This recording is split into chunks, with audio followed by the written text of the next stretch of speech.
방랑소녀와 열알기. 연암과 떠나는 철학여행. 제11편 인간세 2회. 북경에서 승덕의 피서산장으로 향하는 길, 세 사람은 설렘을 안고 출발했다. 드디어 연암이 250년 전 도착했던 바로 그 목적지로 가는 것이었다. 삼촌 기분이 어때요? 옥년이 물었다. 묘하네. 그때도 이 길을 따라갔었는데 말을 타고 며칠을 걸려서 말이야. 지금은 몇 시간이면 도착하겠네요. 연암이 핸들을 잡으며 회상했다. 그때는 정말 험난한 여행이었어. 특히 강을 건널 때가 가장 위험했지. 장수훈이 뒤에서 말했다. 도강이라. 장자도 그런 이야기를 했어.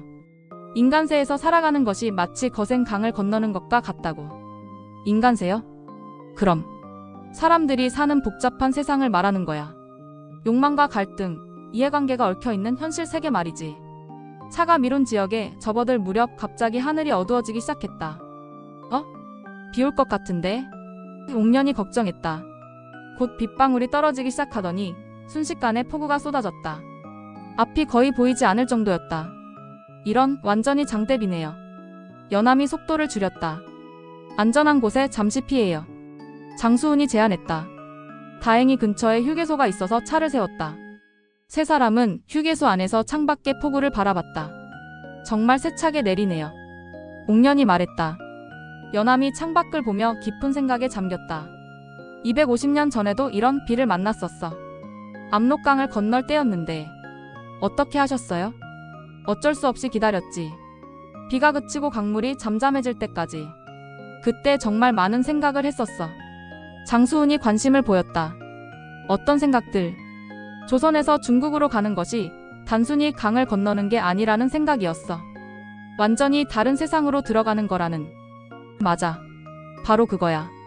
장자가 말한 인간세 이야기와 똑같아. 어떤 내용인데요?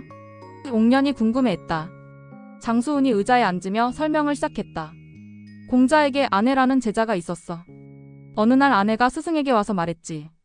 저는 위나라에 가서 정치를 바로잡고 싶습니다. 라고. 그래서요? 공자가 물었어. 위험한 곳에 가는데 어떻게 살아남을 생각이냐? 고. 아내가 대답했지. 저는 정직하고 겸손하게 행동하겠습니다. 라고. 연암이 웃었다. 그럼 공자가 뭐라고 했나요? 그렇게 해서는 죽는다고 했어. 하하. 왜요? 현실 세계는 이상과 다르거든. 아무리 선량하고 정직해도 그것만으로는 복잡한 인간관계를 헤쳐나갈 수 없어. 옥년이 조금 실망한 표정을 지었다. 그럼 정직하게 살면 안 된다는 뜻인가요? 아니야, 옥년아. 정직은 기본이고 거기에 지혜가 더해져야 한다는 뜻이야. 창밖에서는 여전히 비가 세차게 내리고 있었다. 천둥 소리도 들려왔다. 저 천둥과 폭우처럼 인간세도 때로는 거칠고 예측할 수 없어. 장수훈이 계속 설명했다. 그럼 어떻게 해야 해요? 공자는 아내에게 이렇게 조언했어. 마음을 비우고 상황에 맞춰 유연하게 대처하라고. 마음을 비운다는 게 무슨 뜻이에요? 자신의 고집이나 편견을 버리라는 뜻이야. 상대방의 입장에서 생각해보고 상황을 있는 그대로 받아들이라는 거지. 연암이 고개를 끄덕였다. 저도 중국에서 그런 경험을 했어요. 조선의 방식으로만 생각하면 이해할 수 없는 일들이 많았거든요. 예를 들면요? 중국 관리들과 만날 때 예의나 관습이 달랐어요. 처음에는 당황했지만 그들의 방식을 이해하려고 노력했죠. 그게 바로 인간세에서 살아가는 지혜야. 자신의 기준만 고집하지 말고 상대방의 기준도 인정하는 거지. 이때 휴게소에 다른 여행객들도 비를 피하러 들어왔다. 연령대도 다르고 말하는 방언도 달랐다. 서로 자리를 양보하며 자연스럽게 어울리고 있었다. 저기 저 사람들을 봐. 장수훈이 가리켰다. 네, 모두 처음 보는 사람들이지. 하지만 비라는 공통된 상황 때문에 자연스럽게 어울리고 있어. 그러네요. 이게 인간세의 묘미야. 서로 다른 사람들이 만나서 갈등할 수도 있지만 때로는 이렇게 조화를 이루기도 하지. 한 중년 남성이 세 사람에게 다가와 말을 걸었다. 어디서 오셨어요? 북경에서 왔습니다. 승덕으로 가는 길이에요. 아, 그러시구나. 저도 비슷한 방향이에요. 입이 언제 그칠까요? 장수훈이 창밖을 보며 말했다. 자연의 일은 예측하기 어렵죠. 그냥 기다리는 수밖에요. 맞아요. 급해도 어쩔 수 없는 일이죠. 그 남성과 잠시 이야기를 나누다 보니 정말 다양한 삶의 이야기가 나왔다. 사업의 어려움, 가족관계의 고민, 건강 문제 등. 남성이 가고 나서 장수훈이 말했다. 방금 그 분과의 대화가 바로 인간세야. 어떤 면에서요? 서로 다른 배경을 가진 사람들이 만나서 각자의 이야기를 나누는 거지. 때로는 공감하고 때로는 이해하기 어렵고. 옥년이 생각해봤다. 그럼 인간세에서 중요한 건 뭘까요? 소통이야. 그런데 소통이 말처럼 쉽지 않아. 사람마다 생각이 다르고 경험이 다르니까. 연함이 덧붙였다. 저도 열알기를 쓸 때 그런 고민을 했어요. 제가 본 중국을 조선 사람들에게 어떻게 전달할지. 결국 어떻게 하셨어요? 있는 그대로 솔직하게 썼어요. 좋은 점도 나쁜 점도 이해할 수 없는 점도 모두. 그게 맞는 방법이야. 장자도 그렇게 말했어. 진실을 숨기지 말되 상대방이 받아들일 수 있는 방식으로 전달하라고. 비가 조금 약해지기 시작했다. 하지만 여전히 계속 내리고 있었다. 할아버지, 인간세에서 가장 어려운 게 뭘까요? 옥년이 물었다. 균형 잡기야. 균형요? 그럼. 너무 순수하면 세상에 적응하기 어렵고 너무 현실적이면 자신을 잃게 돼. 그 중간을 찾는 게 가장 어려워. 구체적인 예가 있나요? 장수훈이 생각하더니 말했다. 예를 들어 직장에서 상사가 부당한 일을 시킨다고 해보자. 네? 무조건 반대하면 자신만 손해고 무조건 따라하면 양심에 어긋나지. 그럼 어떻게 해야 할까? 옥년이 고민했다. 적당히 타협하는 건가요? 타협도 하나의 방법이지만 더 중요한 건 상황을 정확히 파악하는 거야. 어떻게요? 왜 상사가 그런 일을 시키는지, 거부했을 때 어떤 결과가 올지, 다른 해결 방법은 없는지. 이런 걸 종합적으로 생각해 보는 거지. 연함이 공감했다. 저도 사신단에서 그런 경험을 했어요. 조선의 입장과 중국의 입장이 다를 때가 많았거든요. 어떻게 해결하셨어요? 양쪽 다 이해하려고 노력했어요. 그러다 보니 더 좋은 해결책이 보이더라고요. 그게 바로 인간세의 지혜야. 한쪽 편만 들지 말고 전체 상황을 보는 거지. 이때 비가 거의 그쳤다. 구름 사이로 햇빛이 비치기 시작했다. 오, 개기 시작하네요. 옥년이 기뻐했다. 자연도 영원히 환해지는 않는구나. 장수훈이 웃었다.